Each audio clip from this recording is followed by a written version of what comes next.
আমি বললাম, তা আমি যে শোন, এগুলা দেখলে ঠিক না। এগুলা দেখে নিজে নিজে হাত দিয়া করবি, তখন তুই পরবর্তীতে বিয়ে করতে পারবি না। তোর জিনিসটা চিকন হয়ে যাবে, তখন তুই বিয়ে করতে পারবি না। তোর বউ তখন তোর ভাত খাবে না। তুই বুঝতে পারছিস? আমি আবার তাই বললাম, ভাবি, তাহলে আমি কি করব বল? আমি তো ওগুলা প্রায় প্রায় দেখে হাত দিয়েই করি। তা আমার না এখন অনেক নেশা হয়ে যাচ্ছে। আমার এটা না করলে ভালোই লাগে না, তাই বলতেছে। তা আমি যে কি করা যায়? আচ্ছা, আমি ভেবে দেখবনি, এখন যা। তাই বললাম। তো বলছে, না ভাবি, আজকের একটা তুমি আমার একটু আদর করো, ভাইয়াকে যেমন আদর করছে। আমি, তোর কি মাথা খারাপ হয়ে গেছে? মাথা ঠিক আছে নাকি? তুই ভুলভাল বলতেছিস আমাকে। তাই বলতে আমি আবার তাই বললাম, তো ভাবি, আচ্ছা তুমি একটু দেখো, দেখার পরে পরে আমি চলে যাব। পরে আমিও ওর সাথে সাথে একটু দেখলাম। দেখতে দেখতে না আমারও মন মানসিকতা এমন হয়ে গেল চেঞ্জ, যে আমি নিজেকে নিজে কন্ট্রোল করতে পারলাম না। আমি সব কিছু ভুলে গেলাম।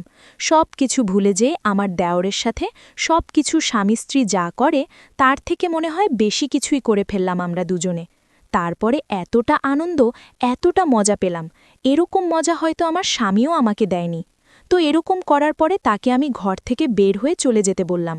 বলার পরে আমিও একা একা ভাবলাম যে আমার স্বামীর সাথে আমি ৬ বছর সংসার করছি, আমার একটা বাচ্চা হয়নি। আসলে আমি বুঝতে পারতেছি কী কারণে আমার বাচ্চা হয়নি। কারণ আসলেই আমার স্বামী দুর্বল ছিল, এই কারণে বাচ্চা হয়নি। তো আমার দেওরকে বললাম যে, শোন, তোর ভাই যেহেতু চলে গেছে বিদেশ, এত ১-১.৫ বছর হয়ে গেল, তো তুই এক কাজ কর, তুই আমার সাথে প্রতিদিনই কর। আমি বললাম। তো বলছে যে, আচ্ছা ঠিক আছে ভাবি, সমস্যা নেই। পরে আমি আমার দেওরের সাথে প্রতিদিন বেড শেয়ার করি, আমরা দুজন একসাথেই ঘুমাই। কিন্তু বাড়ির কেউ টের পায় না, বাড়ির কেউ টের পায় না। হঠাৎ একদিন আমার শাশুড়ি দেখে ফেলে আমার ঘর থেকে আমার দেওরকে বের হইতে যাওয়া। তখন আমার শাশুড়ি আমাকে জিজ্ঞাসা করে, কি ব্যাপার রীতা, তোমার হচ্ছে রুমে সজল কি জন্য আসছিল? তাই বলল যে আসলে হচ্ছে যে এমনিতেই, এত রাত্রে এমনিতেই, মানে তাই বলল। তা আমি যে এমনিতেই আম্মা, ও হচ্ছে যে ওদের ফোনে কি সমস্যা ছিল সেটা দেখাতে আসছিল, এটা বলল। আচ্ছা ঠিক আছে। এই কথা বলার পরে আমার শাশুড়ি না প্রায় প্রায় আমার ঘরের দিকে নজর রাখে, আমার দেওর আসে কিনা, আমার দেওর আসে কিনা। এই নজর রাখতে রাখতে একদিন সত্যি সত্যি ধরা খায় গেলাম। আমার শাশুড়ি ধরল। ধরার পরে আমাকে, আমার দেওরকে একই বিছানায় ধরার পরে আমার হাজবেন্ডকে ফোন দিল। ফোন দেওয়ার পরে আমার হাজবেন্ডকে বলল। তা আমি বললাম যে, দেখো, তুমি আমাকে বিয়ে করে কয় মাস সুখ দিছ, সুখ না দিয়েই চলে গেছ।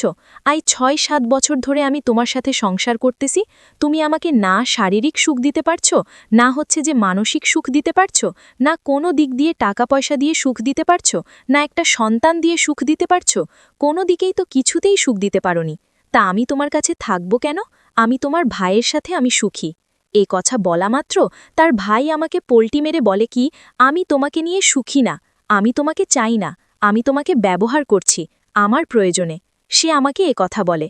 এ কথা শোনার পর আমার পায়ের নিচের মাটি সরে গেল, যে আমি যার জন্য করলাম চুরি, সেই আমার এই চোর কয় আজকে। তাহলে আমি কিভাবে বাঁচব এই পৃথিবীটাতে? তখন মানুষ মানুষকে জানাজানি হওয়ার আগেই স্বামীকে বললাম, তুমি কি আমাকে মেনে নিবা? তোমার বাসা থেকে কি আমাকে রাখবা নাকি বের করে দিবা? আমি অনেক রিকোয়েস্ট করলাম, অনেক হাত পা ধরলাম। তো বলছে, না, তুমি হচ্ছে যে তোমাকে আমি রাখব না, কারণ আমাকে তুমি যখন ধোকা দিছো, আমার ভাইকে নিয়ে থাকছো, সংসার করছো, আমার ভাই তোমাকে নিবে না, আমিও তোমাকে নিব না। পরে শেষমেশ আমি ওখান থেকে রাতের অন্ধকারে মুখ লুকায়ে বাড়ি থেকে চলে আসছি। আজকে আমি ঢাকাতে কাজ করতেছি, গার্মেন্টসে। অনেক কষ্টে জীবনযাপন করতেছি। যদি আমাকে কেউ তার জীবনসঙ্গিনী হিসেবে পেতে চায়, তাহলে আমাকে নক দিয়েন, জানায়েন। আমি পিছনের যেগুলা ইতিহাস সব কিছু ভুলে যাই। আমি নতুন করে জীবনযাপন শুরু করতে চাই। কারণ একজন আমি ভালো মনের মানুষ চাই, যে আমাকে সব সময় আগলায় রাখবে। কারণ শিক্ষা তো আমি একটা পাইছি, বারবার কিন্তু আমি শিক্ষা পাইতে চাই না। এজন্য বলতেছি, আমার এই জীবনটা আমি নতুন করে সাজাতে চাই। যদি আমাকে কেউ মনে ধরে, তাহলে আমাকে নক দিয়েন, আর আমার এই কষ্টের কথাগুলা সবার মাঝে শেয়ার করে দিয়েন। তা আশা করি সবাই ভালো আছেন, ভালো থাকবেন, আমিও ভালো থাকব। আল্লাহ হাফেজ।